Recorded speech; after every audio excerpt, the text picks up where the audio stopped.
तो जैसा कि दोस्तों प्रीवियस पार्ट में मैंने आपको फर्मेंटर और फर्मेंटोर इन दोनों में क्या डिफरेंस है उसके बारे में डिस्कस किया था। तो आज के इस वीडियो में हम फर्मेंटोर के बारे में डिटेल से जानेंगे। तो फर्मेंटोर से रिलेटेड इसके स्ट्रक्चर, इसके फंक्शन, इसके प्रिंसिपल, हर एक टॉपिक को आज के इस वीडियो में हम डिस्कस करेंगे। तो सबसे पहले मैं फर्मेंटोर और फर्मेंटर में क्या डिफरेंस है मैं क्लियर कर देता हूँ। The vessels in which fermentation take place is known as fermenter. तो जब कमर्शियल रूप से जब हम फर्मेंटेशन करते हैं और फर्मेंटेशन के लिए जो हम ऑपरेटर्स यूज़ करते हैं उस ऑपरेटर्स को हम बोलते हैं fermentor. Any organism such as yeast that causes fermentation is known as fermenter. और ऑपरेटर्स के अंदर जो हम ऑर्गेनिज्म यूज़ करते हैं, जैसे कि ईस्ट की बात करें तो जो हम ऑर्गेनिज्म यूज़ करते हैं और जो फर्मेंटेशन करता है उसे हम बोलते हैं फर्मेंटर। तो फर्मेंटोर ऑपरेटर्स है और उसके अंदर यूज़ किए जाने वाला माइक्रो ऑर्गेनिज्म फर्मेंटर है। यही स्मॉल डिफरेंस है इन दोनों के बीच। तो आइए हम बात करते हैं फर्मेंटोर, जिसे हम बायोरिएक्टर भी कहते हैं, तो इसके बारे में हम डिटेल से जानेंगे। तो जो फर्मेंटोर होता है एक प्रकार का ऑपरेटस है जो कि मेंटेन करता है optimum environment for the micro organism. तो फर्मेंटोर के अंदर हम माइक्रो ऑर्गेनिज्म को ग्रो कराते हैं और उसको ग्रो कराने के लिए उसको हम जितना भी अनुकूल परिस्थिति है, यानी कि जो अनुकूल इन्वायरमेंट है वो प्रोवाइड कराते हैं। और ऐसा इसलिए किया जाता है ताकि हम कॉमर्शियल रूप से लार्ज स्केल पे प्रोडक्ट प्राप्त कर सकें। तो ये प्रोडक्ट क्या है? ये प्रोडक्ट है alcoholic beverage, enzyme, antibiotic, organic acid, जो कि हमें फर्मेंटेशन के थ्रू प्राप्त होते हैं। लेकिन ये फर्मेंटेशन होता किसके अंदर है? ये फर्मेंटेशन होता है फर्मेंटोर के अंदर। तो सबसे पहले दो साइंटिस्ट डिवीज और लाइबमैन 1944 में सबसे पहले लार्ज स्केल पर प्रोडक्शन किया था with the help of east. लेकिन उन्होंने जो फर्मेंटोर यूज़ किया था उसकी जो कैपेसिटी थी वो लगभग थी 20 लीटर। तो यहाँ पर आपको बता दें कि जो इंडस्ट्रियल फर्मेंटोर है वो जनरली दो क्लास में डिवाइड है। एक होता है एरोबिक, जिसमें कि हम एरोबिक कंडीशन प्रोवाइड कराते हैं, यानी कि माइक्रो ऑर्गेनिज्म को ऑक्सीजन प्रोवाइड कराते हैं जिससे कि प्रोडक्ट मिलता है।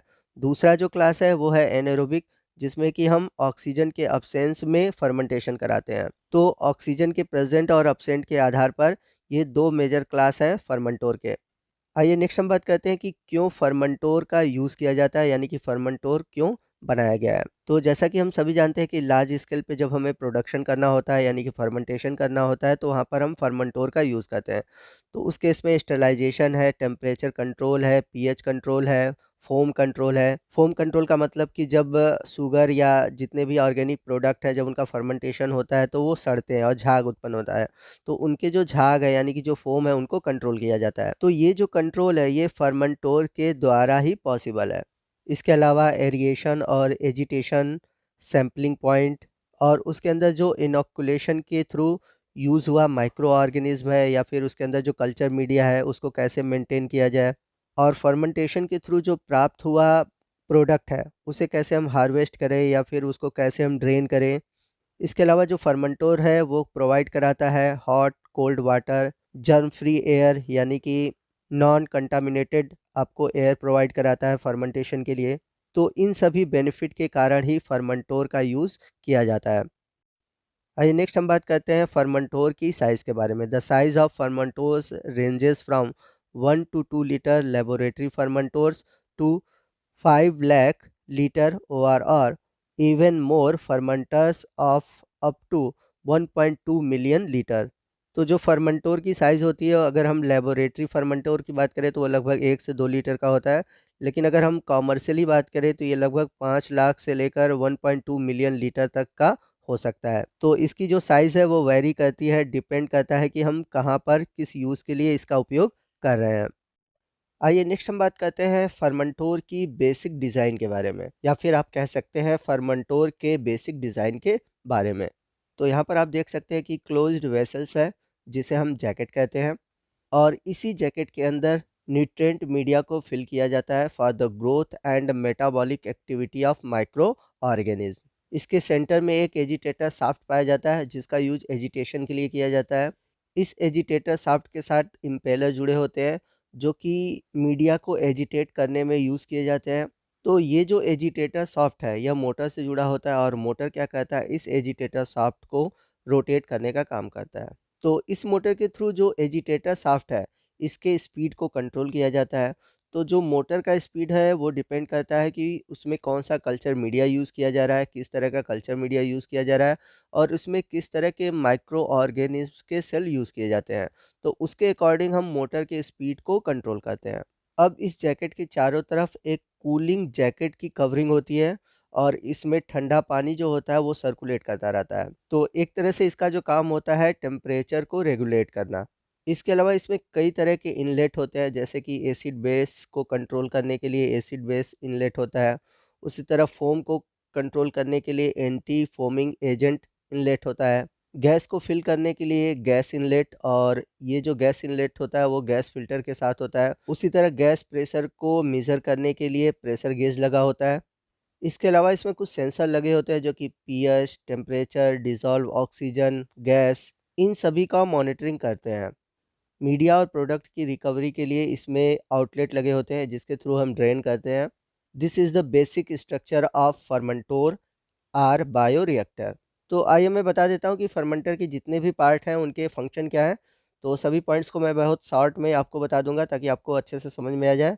तो सबसे पहला है इम्पेलर जिसे एजिटेटर भी कहते हैं। तो ये मिक्सी के जार की तरह होता है, मिक्सी के जार में जो घुमाने वाला तो उसी तरह होता है। ये क्या कहता है कि मीडिया को कंटिन्यूअस घुमाता रहता है जिससे कि मीडिया में ऑक्सीजन जो होता है अच्छी तरह से डिस्ट्रीब्यूट हो जाए और इसके साथ साथ जो उसमें माइक्रो ऑर्गेनिज्म है वो नीचे की ओर सेट ना हो, वो पूरी तरह से उस मीडिया में फैले रहें।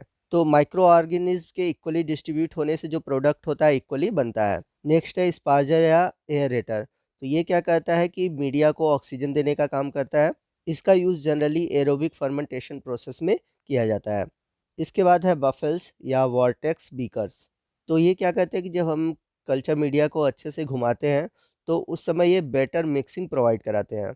नेक्स्ट है टेम्परेचर प्रोब। तो टेम्परेचर प्रोब क्या कहता है कि फर्मेंटेशन प्रोसेस के दौरान ये मेज़र करता है टेम्परेचर को या फिर मॉनिटर करता है टेम्परेचर को। नेक्स्ट है कूलिंग जैकेट। तो जैसा कि मैंने बताया था कि जैकेट के चारों ओर कूलिंग जैकेट लगे होते हैं जो कि टेम्परेचर को मेंटेन करते हैं।